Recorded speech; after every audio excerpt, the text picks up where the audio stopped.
Bende maybe ema diher neno pichani.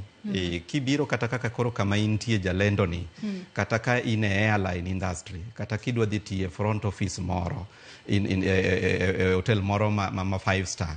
Seche moko de giher neno pichani, ok ni gineno ni koro mondo gibagwe, but seche moko ena kriteria moro ma de giher.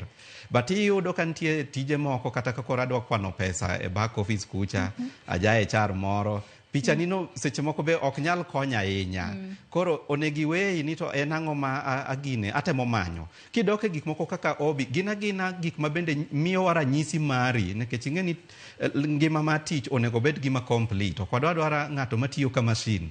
Ni ena kanyo donjo gokinyi to wuok godhiambo, donjo gokinyi, kibed gi ngima. Koro hobbies go be seche moko nyisowa kaka ing'ama chal nade kionge office. Ngima ni chal nade. Koro mago be gik maber ma ng'ato keto. Kidoke wach mar referees. Referees nyaki ket jok moko ma ing'eyo to ng'eyi.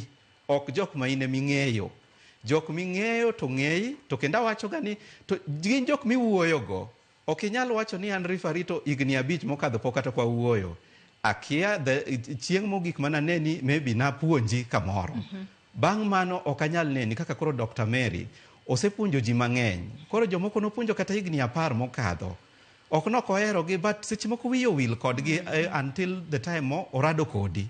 Koro seche moko ki iwacho ni Dr. Mary referee mari to ok ong'eyo, ti bende ok inyise maber, ok onyal leri maber ka koro ogone simo. Koro ket jomi ng'eyo to ng'eyi, kendo ket oboke margi kanyo.